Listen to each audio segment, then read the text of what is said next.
it's well, Haesun, I just want to say I have been so I've listened to your book twice now, and I love the way you read. It's just so personal and lovely. But I have recommended your book to so many people now, Oh, thank and you. I am telling them, I'm like, they say, "Oh, I've never heard of that book," or "I've never heard of her before," and I said, "Well, let me tell you, it's on the precipice. This will be in the classics coaching library. I am telling you, it is a totally unique and different way of looking at coaching and approaching and questions and all Oh, that. And I am trying to get as many books sold as we can." oh, thank you. It's so funny.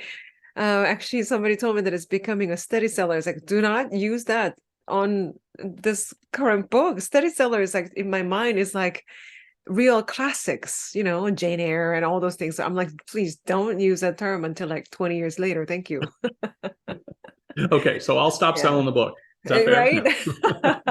No. I haven't written my Yeah. review yet, but I will do that soon. Wow. Thank you. And I really Well, hope that people use the book. I love. Can I ask a question? Am I Yeah. allowed to like use your your words A to Z? Like if I were going to do let's just say because my clients typically work for 6 months and that's 26 letters. Can I say each week we're going to do study a letter? Am I allowed to That's do that? awesome. Let's do that. Yes. Okay. Oh, wow. That's so cool. We'll create a whole coaching method from A to Z. Oh, man. That's really interesting. Yeah. Yeah, That'll I be like the very idea. interesting. And we explore one letter each week. Can I copy that idea from you actually as well? Sure, I'm taking the idea from your book. You can copy it from me, of course. Now, if you want to Uh, create a course, then I would like to talk with you about that. all right. Oh my gosh, Eileen, your keyboard is the loudest thing on the planet. I'm so sorry. I just realized I was not on mute. I just wanted to message you that my son William was able to join us. So that's Oh, that okay, that cool. that Hello, unfamiliar name William. you I see, didn't recognize William. the last name. Yes. Hey everybody.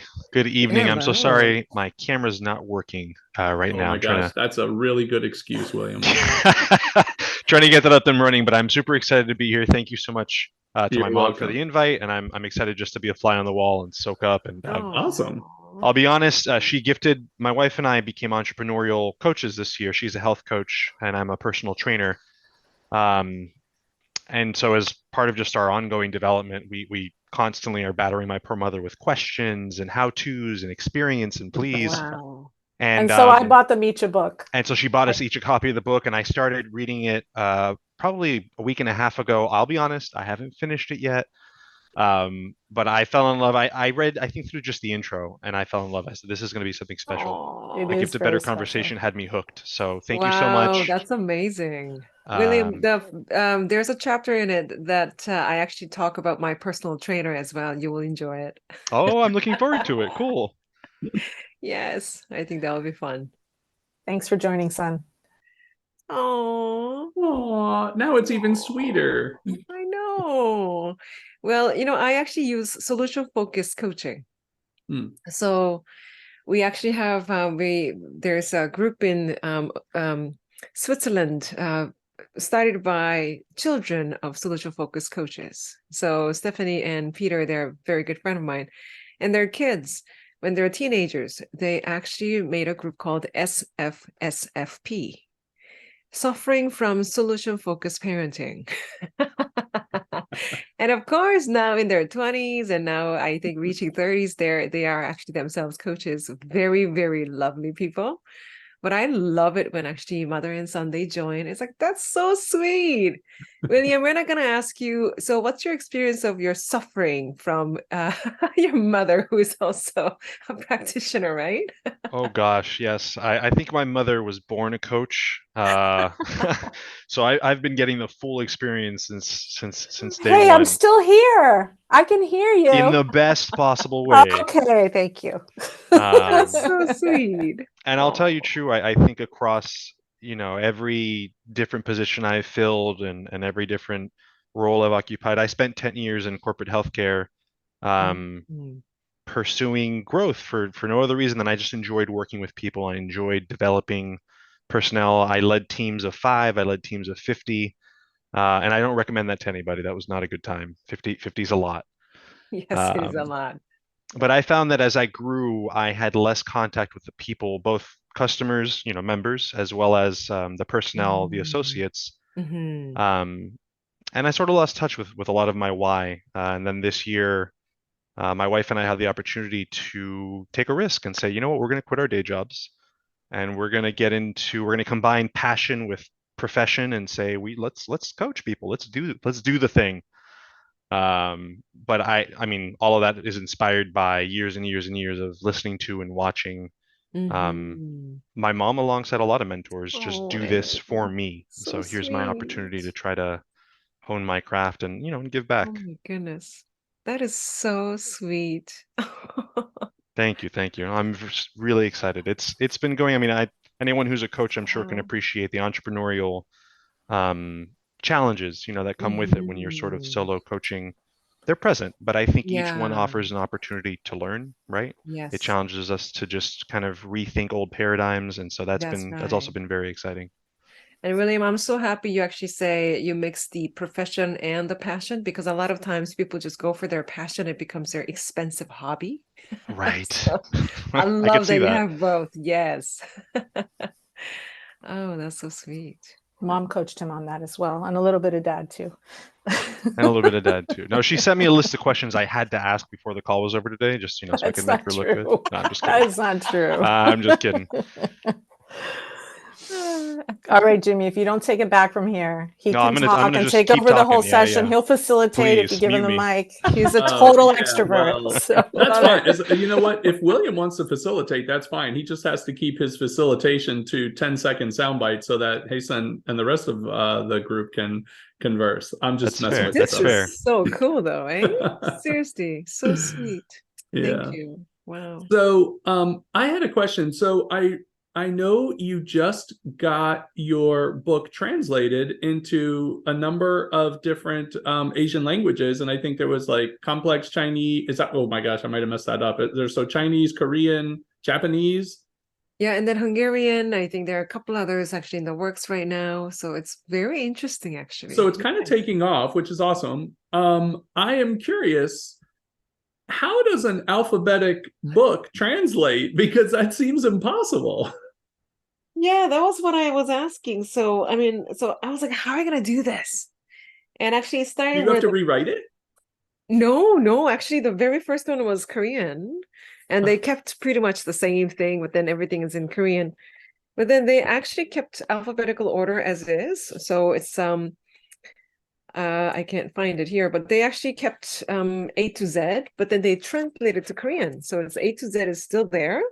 And same thing with Okay. all other books too. They exactly did that. But then this one is the newest translation to Japanese. And this I would say is like the cover is very different, and it opens Very from pretty. right to left. So it reads from right to left, and then the print actually looks like, I don't know if you can see. Oh yeah. So you read from Oh, top and to top to bottom. bottom. Isn't that the coolest? That is very It's cool. like Wow. so foreign to me, and I was like, oh wow, this is so cool. And it's like when you translate a book like this, what I find so interesting is now conversing with, what are you doing here? Conversing with translators. That because then we somehow have made this, I guess, agreement that a dog will be translated as this in Korean, or a word is You know what? Can you leave your bag alone? So they're fighting for the spot. Like she's trying to scare the big one with my bag. I can't believe this is happening on screen. It's okay. So anyway, so when I talk to the translators, it's just such a rewarding experience, because then we talk about, English expression is this, but do you mean this or do you mean that? So one of the examples that I loved from the book, I don't have my book here, is that when they were translating might, M for might, and then this Hungarian translator is like, when you say might of the might, like, is that the might as in strength might, or might as in like in might? And And that really sparked a lot of insights for me, because then it's like, is a might of might? So what does it lead to when your clients say, well, I might do this, and where does that lead to? What's the next might? What's the next might? And I was like, that's totally not how I intended, but I love it. Sure. So in translation, so much meanings are found in it. So I found that process absolutely so enriching. And I don't know what people make out of it in their own language, because I don't speak their language. So it was really interesting. But the Korean one was really special for me, because that was the first translation, and I gave it to my mom, and she's like, oh, let me read this in Korean. And I think it touches her differently, because that's her language, right? So it was really special to see, actually. Yeah. That's beautiful. Yes. Thank you. Hey, Zachary, good to see you, brother. Well, see your name anyway. Yes, happy to be here. Thank you all for having me. Aww. Zachary is a friend of mine who I met in Clearwater last week. He's from where, San Antonio? No, Houston. Houston? In Houston, yep, based in Yeah. Houston, and went to school in Austin. Wow. So yeah, I'm glad to join and excited to hear more. Yes, I remember Austin, Texas last year in January. I was there doing keynote for a group during ice storm. So I got stranded in Austin at this beautiful resort hotel, so I can't complain. It's a good thing they booked you at a nice place. Yes, it was beautiful. But yes, hey, there you go. It's great. All right, who's got a question? And who's going to ask about the potato? You know, I also have a question to all of you too, that probably you read parts of it. I think William mentioned that I read the intro, but doesn't matter how much you read, but I don't know what you read. I'm so curious about what you used, or what you found kind of maybe surprising, or it's like, oh, that's interesting. So that would be my question to all of you as well. Coach. I have to jump in, because before I even finished reading the book, I looked the chapter on yet really resonated for me, just because it opens up a world of possibilities, right? And it is funny, or maybe not, but it's fantastic to see how often, since I read the description of yet and your interpretation of yet, that I can actually apply it and ask people to think about adding that. And it's every single time when I do it, it's like the response is, oh yeah, wait, now it's something else. It's just like, you don't even have to do anything anymore. You just ask somebody to add yet to their perspective, and the world opens up for them. It's fantastic. Yeah. You know, that's so interesting you say that. Today, actually, I was doing a session in the morning with all the top leaders of the cabinet office in my province. So 120 of them, and I don't know any of them. And then actually the person who invited me was introducing me to one of chief of staff. And then she says, so do you know each other? I said, not yet, but I would love to. And that becomes such a, welcoming thing. And I really mean that. The minute I say it, it actually becomes real to me, right? So it's like, well, I don't want to say we haven't met. Hi, my name is, rather than doing that, I would say, well, not yet, but I would love to, is kind of like how I usually actually engage. And that word yet is absolutely fantastic. Yes. Thank you for choosing it for the wise. Oh, thank you. Thank you for using it. Oh, my pleasure. I love using the new ideas. So Shakti and Tony and I were on a call yesterday, and I actually it turned into a little bit of a coaching situation.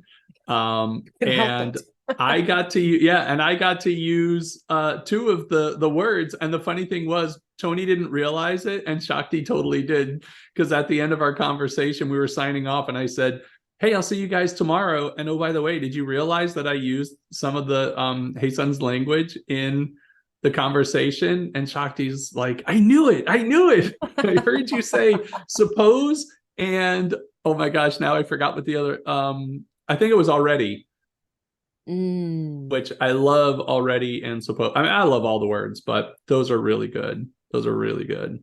Yeah. Wow. Huh. Yeah, I use them in my coaching all the time now. Like, I don't think I've only read one other book where I've said, "Wow, this really changes the way I coach." Mm. And yours is a lot more fun to read, I can tell you that. Hey, thank you. You're welcome. Eileen, you actually unmuted it earlier. So yeah. I did. I immediately opened the book and went to G.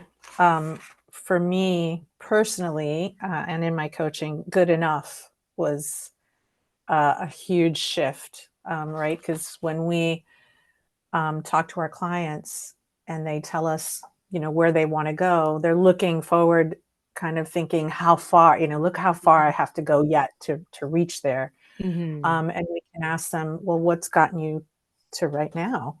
And, what does good enough look like for you? I thought that was very powerful. I, as a recovering perfectionist, am still often looking, to do more and do better and achieve more. And this phrase, good enough or good, allowed me to pause and just create a space of, what got me to here, and let me be grateful for that. Let me be present for where I am right now. As then I can kind of look to see, is this good enough? What is good enough for myself and for my clients? So that was extremely powerful for me. Eileen, it's so interesting that when I ask people, which letter did you start with? There are some people who start from A to Z, or some people who actually turn to, well, my name starts with an H. I'm going to go to H. How come you actually start from G? I just was looking in the, in the table of contents. I looked at all the letters to see what the words were. Okay. And good enough. And I thought, good enough. Like, it really kind of irked me initially. I was like, good enough.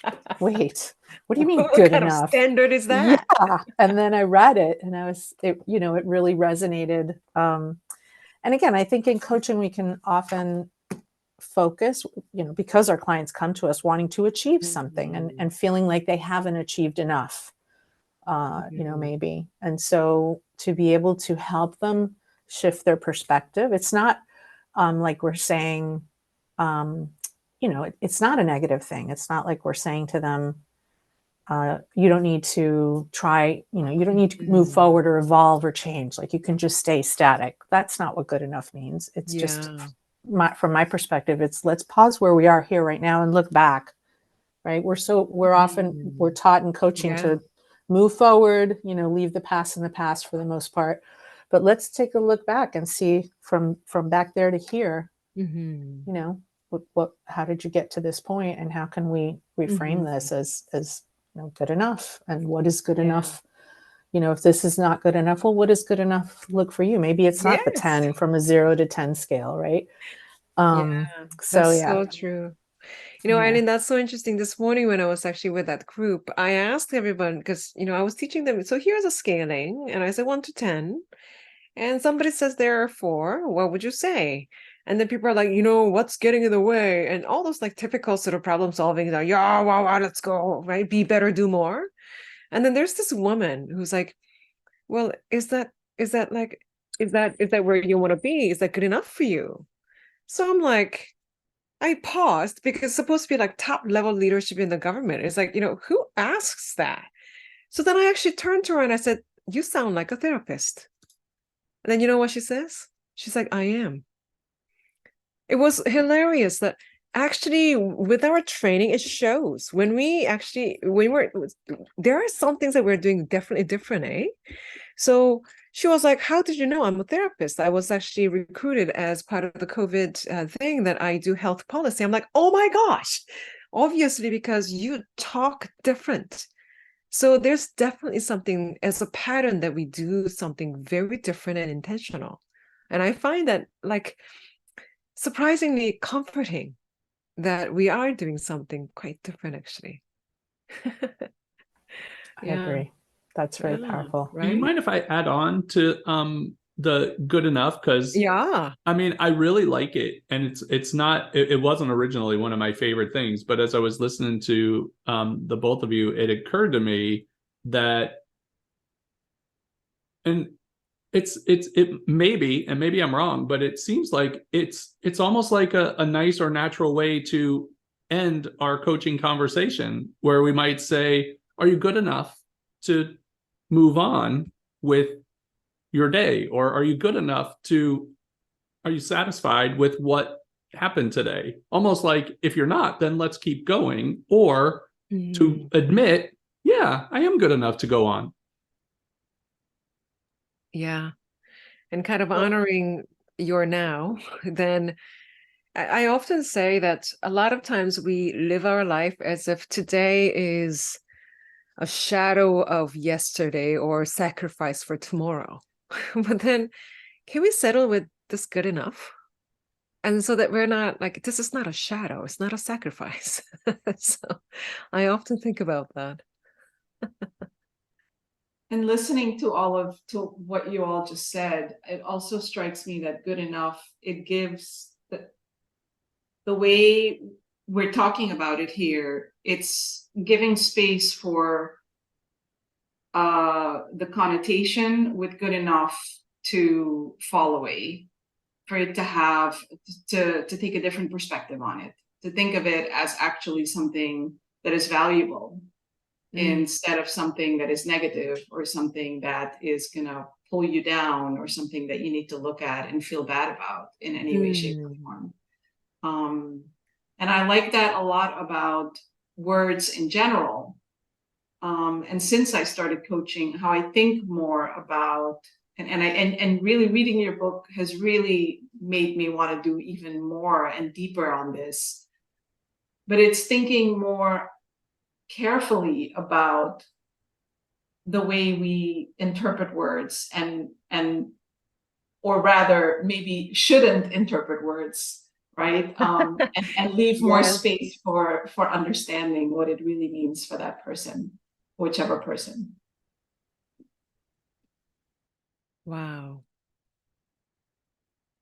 When Jimmy first told us that you were going to be part of this series, he spoke so highly of you, and it's so obvious why. And reading your book, it's amazing. It changes lives. And so, I've already used 3. I love first. I think first is amazing. I love might, and I also love yet. So I'm with Shakti there, and I think those words are beautiful. But I do have a question for you, if that's okay. You brought in your family a lot as just your story. And it sounds to me like, or I felt like, your mom came through so much, and your grandmother as well. That was a wonderful story about your grandmother and her pockets and the questions. That was so powerful. Thanks for sharing all of that. So, yeah, thank you for reading actually that. Oh, it was powerful. I'm sorry you lost your grandmother. And your father. How is your mom? Is she still a powerful force in words? And is she reading, when she's reading this, like, is she your strength and motivation, or is it all of them included? Actually, all of them. I think probably the biggest. So actually, my dissertation, there's acknowledgement. And then I actually had very simple words. And I said, well, Dad, thank you for teaching me the beauty of language. And I said, Mom, thank you for teaching me the power of languaging. So they both actually taught me, since I was little, my dad will actually teach me like opera or all these like Shakespeare, because he studied English literature. Although he didn't speak a word of English, but he majored in English literature. So this beauty or expression of English and all those things he will teach me. But then my mom is the one who really taught me that power is in how we language things to be. So I really like, even like every day she actually does something that sort of surprises me. Like even now she's like, well, let's call it this way. Or the other day she was making notes. I'm like, Mom, what are you doing? And she's like, well, I wanted to say this to a friend, but I want to see how else I can say that. And if there's another way to say it, I think I'm going to use that. So she keeps at it. And I think it's just so admirable that she is in search of how we can language things so that it leads to healing, it leads to different things. And I think that's something that's so inspiring for me, actually. That is powerful. Like Yeah. learning a word and then languaging it, right? Yeah. So really, there's a difference between there's such beauty in language, but also there's such power in languaging. And we language our reality to be, and like this, when I was very small, I remember my mom actually saying that we were walking down and I was like so cold. And she's like, well, instead of saying that you're cold, then you're gonna colder. Instead of saying cold, can we actually say refreshing? And I'm not kidding. I was not cold anymore. I was like 5, not even 5, because it was like from kindergarten or before. And she's like, well, if you keep on saying it's cold, the cold will, it's going to come more to you. And she said, let's say refreshing. Very interesting, isn't it? I love that. And she's right. Your mom is brilliant because it's so true. Like we live in South Florida, a number of us, and hey, Zach, in Houston, it's pretty warm. And it's funny, I'll get in my car and it's 90 degrees outside.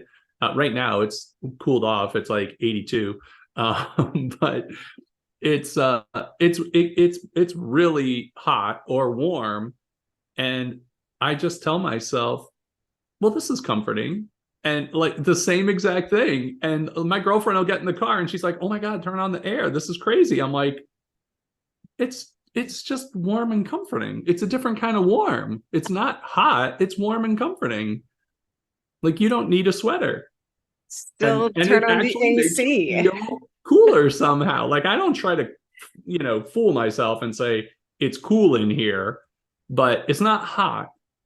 But it is wild how it works. Like the words you put to things, it triggers a mindset, and you go, "Oh, I know what that is. Refreshing it could be cold, exhilarating, whatever, but you change the way it feels." Yeah, that's just wild. Yeah, I think languaging something or having a language for something actually frames your experience too. I remember a friend gave me this food and she cooked it and I'm eating it. I didn't know. First of all, I didn't know what it is. So I didn't know if it's good or not, or I didn't know if I like it or not. That was the strangest thing. Try eating something that you don't know what it is. You wouldn't even know if you like it or not.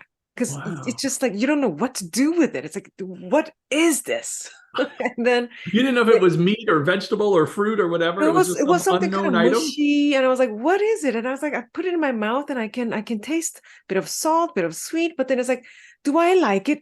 I don't know if I like it. So it's like, I just don't understand this. What's happening? And then later I actually had to tell her, it's like, what's in it? And she's like, oh, I'll do this. And it's like, oh, what is it in English? Eggplant. It's like, oh, now then oh, okay. It was such a weird experience. That if you Eggplant's don't very know the weird. name of the dish, you don't even know if you like it. Wow. I don't know if I've had that experience. I'm sure I have. I just didn't pay attention. So it's very interesting, actually, eh? Yeah, if you don't know what it is, wow. Yeah, that's pretty exciting and yeah, interesting. Yeah. Hey, son. Did you get a chance to read the any of the book? I invited Zach so late, so I apologize for the lateness. I did not. I was going to say I'm a little behind on my homework, That's Dr. all Moon, so good. forgive me. But even the conversation here is sparking a lot for me. Words is affirming our reality. Mm. it's making me think of words as magical, and kind of the way that we can play with our reality in the way, we do with language. And then, Dr. Moon, as you were talking about the translation with your translators, how reality looks different for different people and the way that they say it. So I'm thinking about spoken word and then also receiving a word as reading and how those are Yes. different. It's so funny you asked that because when you read something, there are some things that we actually don't do that we translate into written language. Such as when you just heard me say something, was there a comma? Was there a period? But we do this speech act. We're like, so, like coach. So we do these things to connotate. But then when you hear somebody say something, there's no comma, there's no period. But then we somehow need to make sense of it. So we put it in a written form. So when you listen to your clients, and then all of a sudden you look at the transcript, it's like, that's interesting. And then also your clients were like, why am I saying and so much? Because in written form, it looks weird. But you didn't even notice them saying but then now when you look at it, it's like, oh wow, I look so like I sound so, So in a written way, I don't think it's the best representation. So at this point, would you put a comma or a period? It's not the best representation. Is it a comma or a period? We don't know. Exactly. Right? And it reminds me, I'm sure you're familiar with David Bohm's work on dialogue. Yes. I can just go on and on. So just talking with you, I mean, this is what I love. And then the work of, you probably heard of Miss Lansky and Partners, the language organization and what they do.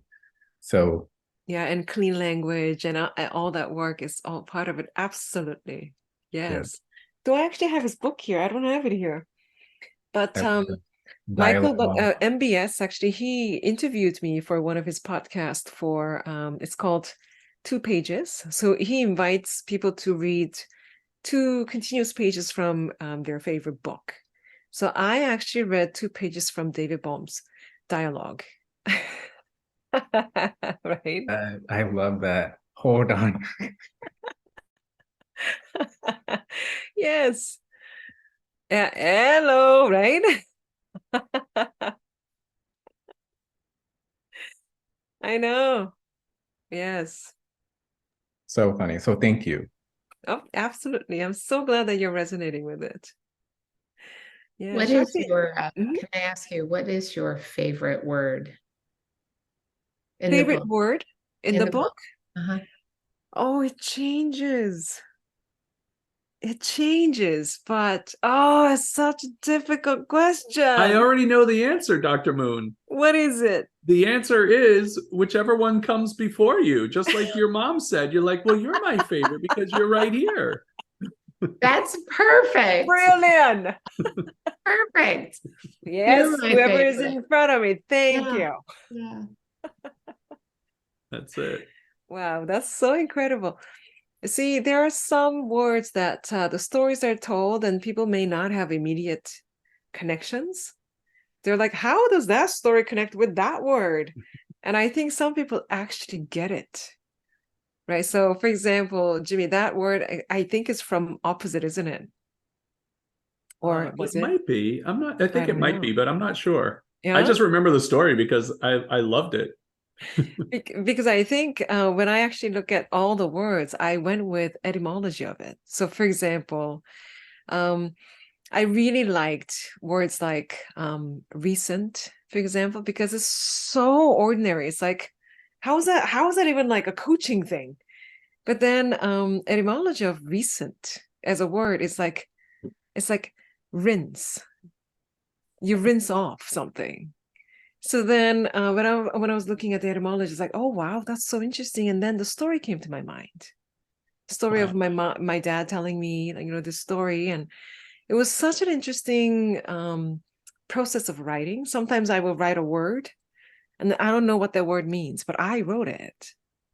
But then I wrote it and I was like, I don't know what that means. So I will look it up in the dictionary.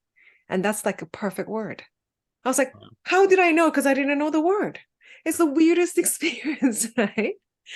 But then these few weeks, I'm thinking about this idea that whatever we call in coaching goals or outcomes, I think that might be actually misleading people. So people come to us and we're taught in coaching, one of the first things that you do is identify their goals. And like, that's why the G word is not a goal. So some people ask me, how come G? It's like, I thought it will be a goal. It's like, no, because when you listen to people closely, what they want is not necessarily a goal. What they want is something different. We may call it a goal or outcome, but actually your clients will tell you, well, here's what I want. And here's what I want a little bit different than what I have now. So for me, there's a difference is a much better name for what we actually traditionally called goals and outcomes. Because it's much easier for us to actually then, instead of saying, so what's your goal? A teenager will say, I don't know. And you're like, you don't even have a goal. What's wrong with you? But then if we ask a teenager, so what do you want that's a little bit different? How would you know that things are a little bit different in the way that you might like? They have an answer to that. Now then, the question was stupid. It's not the client. Teenager, if they have an answer to, so what would you like? Something that's different for you? They'll be like, well, I need my brother to stop bugging me. Okay, that's a positive difference. Right. But if you ask the same guy, so what's your goal? I don't know. Then now the question was stupid. So there are stupid questions. Absolutely, there are some stupid questions that we ask. So, I agree. I mean, I actually sometimes talk about it. There's a white paper that I have written some time ago called "The Shit That Coaches Say." Oh no, it's being recorded. Oh shoot, I just. Well, it's not going out into the public. It's just for us to review if we want. Okay. Right. So I wrote this white paper called "The Shit That Coaches Say." And there are some things that I actually challenge that traditionally we're programmed to say. Right. So I think it's really interesting to revisit some of those. I'll give you some example. Some people might say, what does success look like? And we're like, yeah, what's wrong with that question? I think when you look at this word success, it's a highly North American, by the way. So if you bring that same thing and translate it to like another culture, it's like it's translated into such a random concept. So what does success look like? I remember somebody actually asked me that, and I was so annoyed. So I told them, you're looking at one. So nice. Arrogant, right? What does success look like to you? I'm like, you're looking at one, thanks. So that is one example. But many of us, we are somehow taught to say something similar. What if that's not what our clients want? You don't even know what they want, but we assume. And other things like when somebody says, on a scale of 1 to 10, I think I'm at a 6. And then many of us were like, oh, that's great. What do you mean that's great? So I actually had a client who said, I think I'm at like 8.5. I'm like, wow. And he looked at me like with such disapproving look. He's like, well, you think I can't do better than that? I'm like, okay, buddy, you got to relax a little bit here. But the minute we judge or lay value on their number, that's not our job. So what? They could be a 2, they could be a 9. Don't wow it or don't, only 2. It's not our job to judge that number. But our curiosity is simply, wow, what got you to a 2? Or hey, what got you to a 9? How come you're not an 8? So even if you say you're at a 2, my response will be not like, oh no. Simply, okay, a 2. And what got you to a 2 already? How come you're not at 1? And that's a very different approach to honor that person's progress, right? So yeah, anyway, that's so exciting that we talk about these things. I agree. That was when we first met the first week when you joined us for the first parts, though. I was like, that was one of the things that I said, guys, I'm telling you, this is like genius. I I mean, I've only been a coach for 3 years, so I don't know anything. But I just thought, this is so different. This is the exact, like, no one ever taught us this. And it's just a very different way of looking at the scale. And the fact that you don't celebrate whatever number they're at, if it's, if it's above a 6, we're like, yeah, they're they're almost there. Or, and I guess it's a little bit, not like a therapist, but it almost could come off as unemotional or uncurious. But the way you say it, it's like, it's curious, and it's approving and validating, because you're like, oh, well, what got you to a 2, and how come you're not at a 1? It's kind of like, it's somehow encouraging without being celebratory. And really, it's what we need to do is we need to learn their logic of them doing their life. And it will be highly colonizing of us to say, so what does success look like? Or, wow, how can you actually move forward or towards or do better, be more? And that is, I find that to be not only unhelpful, but borderline harmful. Yeah. And I think we may be perpetuating some of those things that we're actually getting programming our capitalistic society to do. And why are we doing the same thing? And I see William is saying that scale is used in that way actually in healthcare quite a bit, especially because in healthcare, when you go to emergency, what do they ask? They say, so on a scale of 1 to 10, it's hilarious. I don't know why they say, but 10 is like excruciating pain is 10. And then 1 is like, I can bear it. And it's a horrible scale, right? And then also what happens is, I remember my friend who went to just emergency, and then she was having appendicitis? Is that what it is? It's extremely painful. And then the nurse is like, so how painful is it? But she has such high pain tolerance, and she's like, I would say 6.5 or 7. And then I was like, are you kidding me? You must be like, so like, how can you say 6 or 7? Like, this is really painful. And she's like, I know, but then there's a possibility that there could be something more painful. So I didn't want to like max it out. So obviously what happens to her? She gets sent home because they rated her based on her pain scale. So then I'm not kidding, it ruptured at home, and she nearly lost her life. But then the thing is, if my finger's hurting, if emergency asks me, then I'll be like 6 or 7.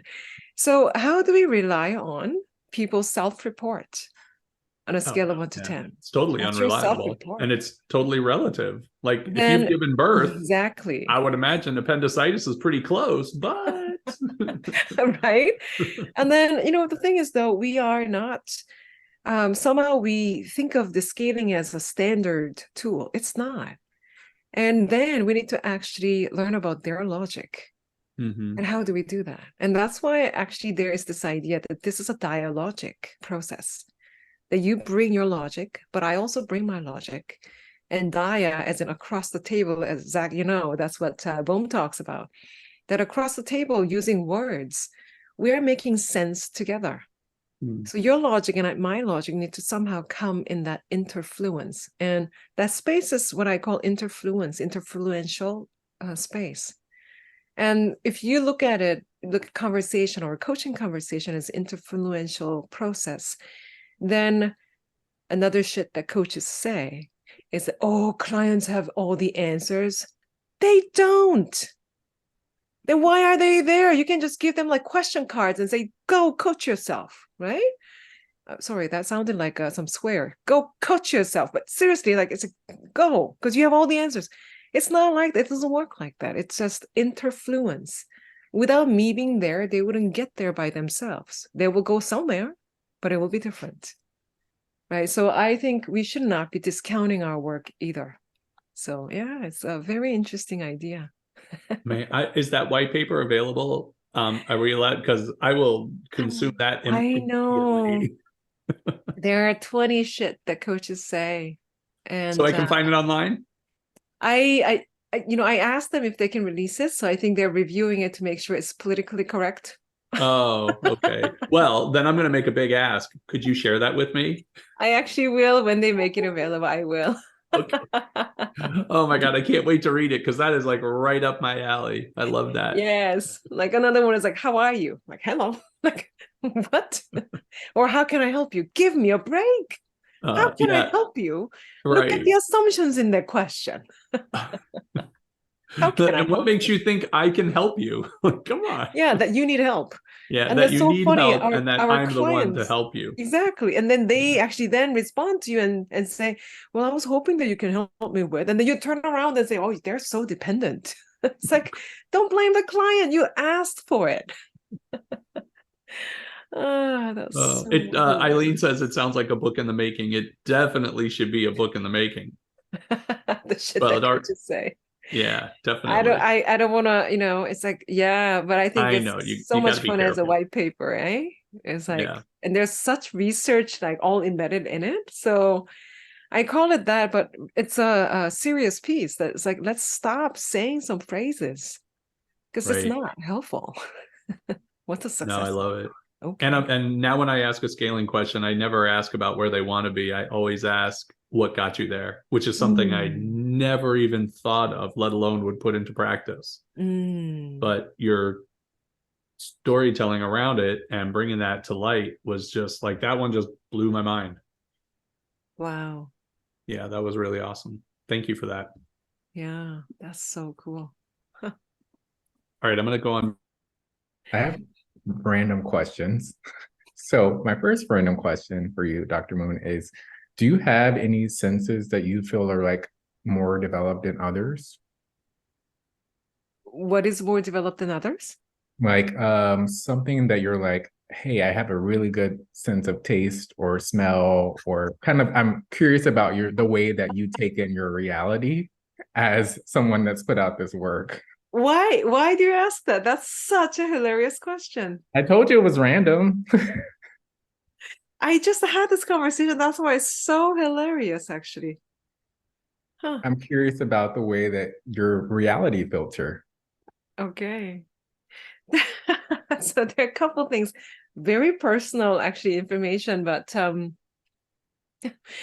I remember when I was in my 20s, actually, I was in my 30s, and I was hearing some beep during the night. And I thought, oh, it's a part of aging. Like I hear like beeps. Like, what is this? And then I talked to my family doctor and I was like, they're gonna think I'm weird. And then I was like, I hear this beep. And they said, oh, you must have this and you must have this. And finally they actually referred me to see an audiologist. So I went into this like really quiet room with a headphone and they press something. I have to raise my hand and all those things.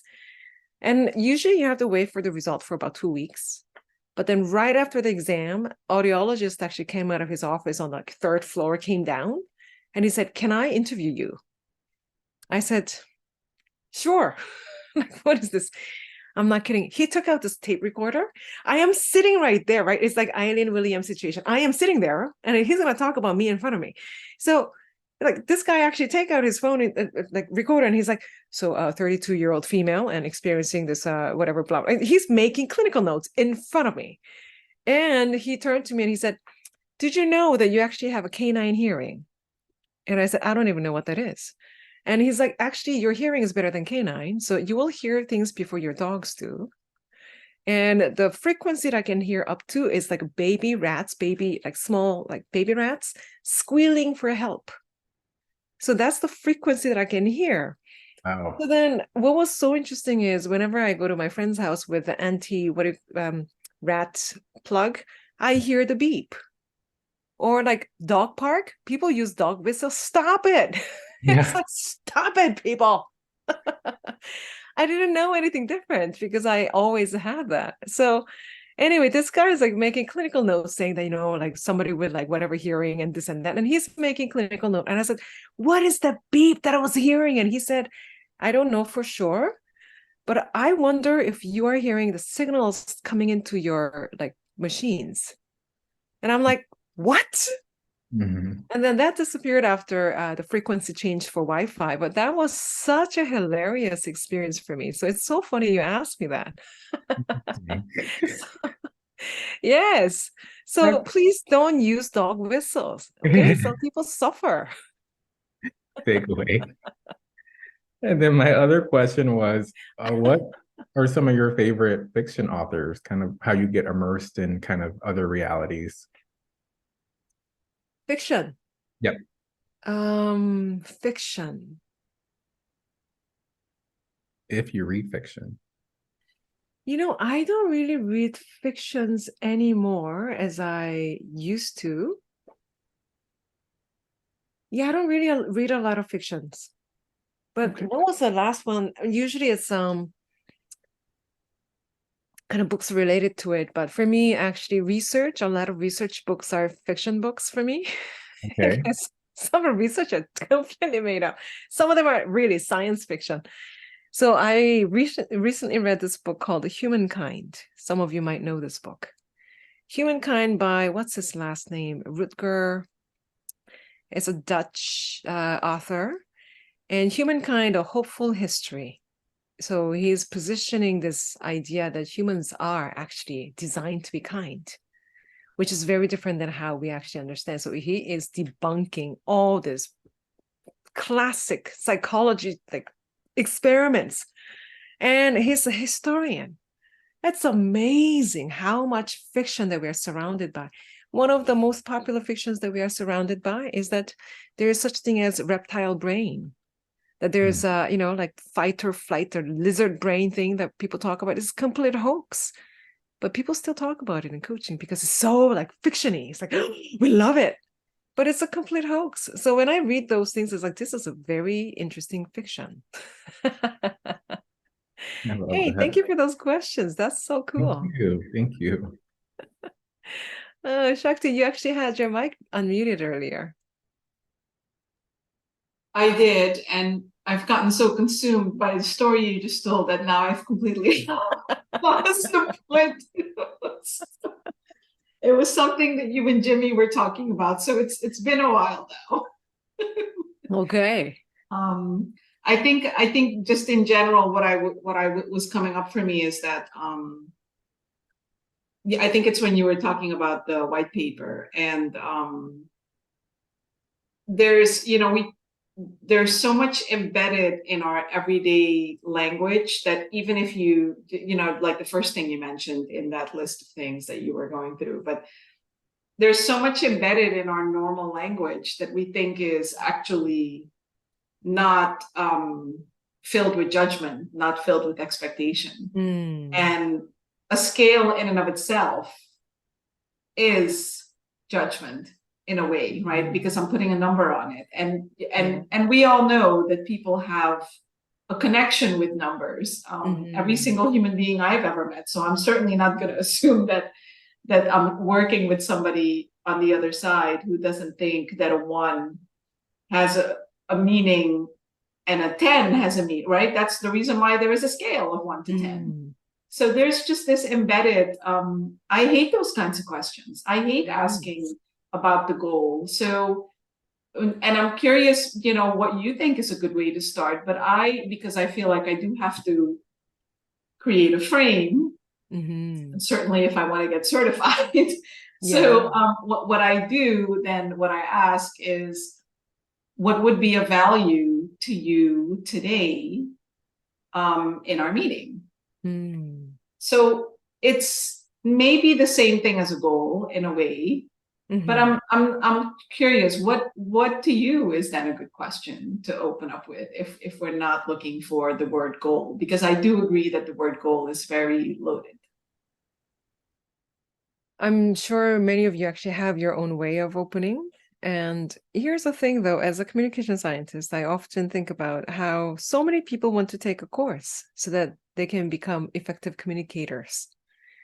And then they say, can you actually teach me how to become an effective communicator? And it's like, that question is so weird to me. So if you want to know effective communication, then we need to study the effect of the communication. But then often people actually say, so what can I do as an effective communicator? That question itself is a little bit weird, don't you think? So then coaching, how do you know if your coaching is effective? It's not by looking at what you do. It's not about your performance. It's not even their performance in session. If you want to know the effect of your coaching, then you need to look at the effect of your conversation. So in my opening, pretty often I say, you must have a good reason to come and spending this time together. And how would you know that this was a really good use of our time as you go back to your life? What would you notice, or how would you know that this was a useful way to spend your time? So I'm not even asking what can we do together here. I'm asking them what will be different in their life after this conversation. What will be different as a result of having this conversation? So I'm not even talking about what I do, what you do here together, but how would you know that? How would you experience the effect of conversation after you leave? So that's usually my focus, because then it actually bypasses a lot of what will be most useful that I do and this and that. And that gets a little bit messy because they will continue to live their life without you. Then I might as well just prime them to do so. Why am I actually entangling myself by saying, so what will be useful that I do, blah, blah, blah, versus how would you know having this conversation was useful for you as you go back to your life? And so that's my focus, right? Yes. Thank you for that. Appreciate it. But seriously, I am so appreciative of all these practice-based questions. Wow, I feel the flu shot. This one was, wait a second. This one was COVID shot and this one was a flu shot. Okay, COVID shot actually hurts more, just so you know. Okay, there you go. I'm such a researcher. I need to know. I have to do the comparison. Control group and then experiment group 1 and 2. That's pretty funny. I know when I got my COVID shot, it actually did hurt. Yes, I tell you. I don't Wow. know what they put in there. It must be those microchips getting pushed through, I tell you, seriously, I think they know exactly where I am right now. right? Well, everybody's worried about it. I'm like, everybody carries one of these around. They know where you are all the time. They know. Yes.